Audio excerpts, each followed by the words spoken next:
Oi, gente! Então eu vou continuar falando agora sobre primeiro a recombinação genética das bactérias e depois estráfilos e streptococcus, tá bom? Então, a recombinação. A gente viu que as bactérias se reproduzem assexuadamente e sexuadamente. Sendo assexuadamente por divisão, né? E formando os dois filhinhos iguais à mãe. E sexuadamente fazendo a divisão e formando dois filhinhos diferentes, através do pile, onde uma bactéria passa DNA para outra. Aqui a gente vai ter 3 tipos de recombinação genética. Ou seja, as bactérias elas podem trocar informações, trocar pedaços de DNA para irem se modificando, ocorrendo mutação e assim elas se tornando mais resistentes. A primeira é a conjugação. A conjugação, que vocês precisam gravar, é que elas ficam juntas, as bactérias encostam uma na outra. Elas precisam estar juntas para isso acontecer, porque elas ficam juntas e um DNA passa para o outro. E aí, conjugação. A transdução é como se fosse uma abelhinha voando nas flores.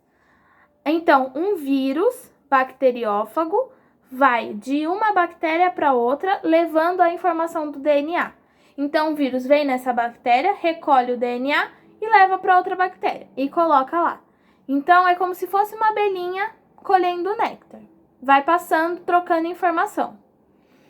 Já a transformação, ela acontece quando tem um DNA no meio. Então, é como se uma bactéria se desmembrasse, se desfizesse, e aquele DNA dela vai parar no meio. Que meio? Meio da garganta, o meio do sangue, o meio de onde eles estiverem. Vai parar naquele meio, naquele ambiente. E aí vem outra bactéria e pega um pedacinho desse DNA para ela. Então, ela vê um DNA ali sobrando, ela vai, cata e bota nela. E aí já se transforma e já vira uma bactéria mais resistente com as informações da outra bactéria. Agora, sobre os cocos, que são as bolinhas, né, as bactérias de bolinha, a gente vai ter o Staphylococcus e o Streptococcus. O Staphylococcus, ele é gram positivo e catalase positiva. O Streptococcus, ele é gram positivo e catalase negativa. A catalase, ele é um teste, assim como o gram. Só que na catalase, a gente vai ter a presença do peróxido de hidrogênio. Ou seja, no gram, a gente jogava uma corzinha lá para saber qual que era qual. Aqui, a gente vai jogar o peróxido de hidrogênio. Se eu jogo o peróxido de hidrogênio e forma gás oxigênio, O2, significa que ela é catalase positiva, ela reagiu, então ela é positiva. Se eu jogo o peróxido de hidrogênio e não reage, não forma nada, ela é catalase negativa. Então, significa que ela não reagiu. Catalase positiva, a gente pode dizer que ela é como se fosse água oxigenada quando joga no machucado. Ela forma aquelas bolinhas.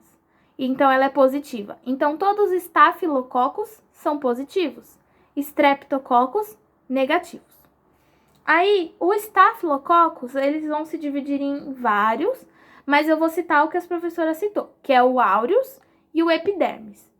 O aureus, ele é amarelinho. Então, uma diferença entre o aureus e o epidermis é que um é amarelo, o aureus é amarelo, e o epidermis é branco. Então, tanto um quanto o outro, eles já estão na nossa microbiana, assim como o streptococcus.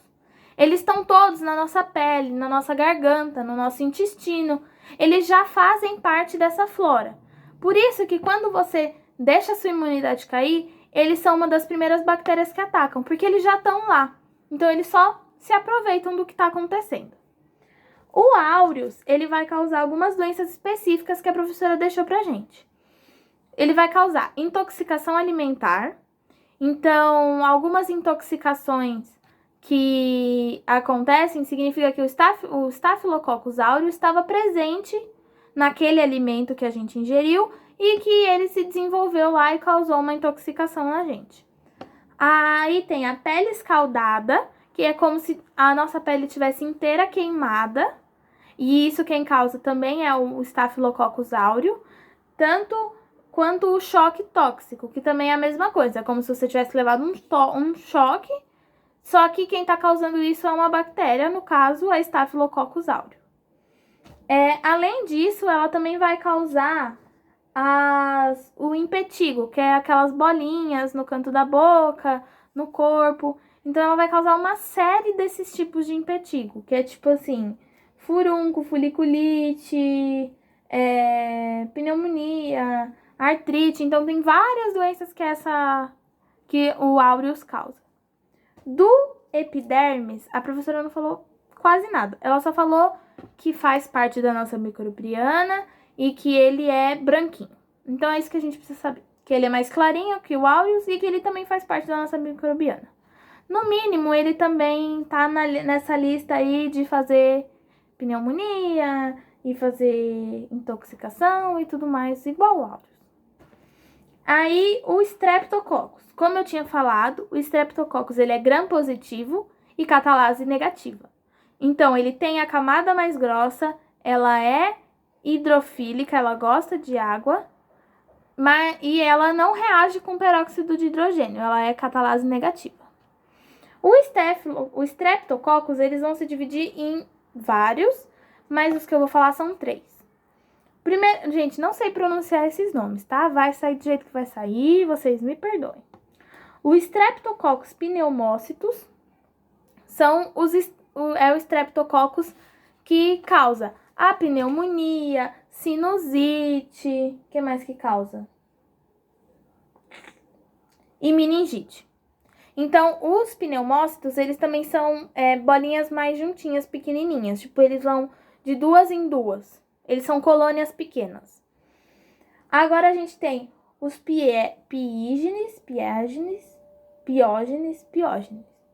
Então, os Streptococcus piógenes, que eles causam tanto a escarlatite, que é uma doença extremamente contagiosa, e ela é característica ter uma bordinha branca em volta da boca. Então, a escarlatite, ela dá febre alta, ela dá muito incômodo na pele, ela é extremamente contagiosa e quem causa é o Streptococcus piógenes. E o último, que é o agalactis, que causa meningite nos recém-nascidos e bacteremia associada a diabetes em idosos. Então, assim, basicamente eles causam pneumonia, meningite, sinusite, faringite, doenças, né? Mais da parte respiratória aí pra cima. Deixa eu ver se tem mais alguma coisa que eu não falei dessa parte. Tá. Aí a gente vai ter os grãos negativos, que eu vou falar só de um, que é o Neisseria. Que essa Neisseria, ela também é cocos, também é pequenininhos, grupinhos pequenos, mas ela é gram negativa. Então, tudo que a gente falou agora, gram positivo. Agora, essa Neisseríase, ela é gram negativa. E deixa eu ver se tem alguma coisa importante pra falar dela.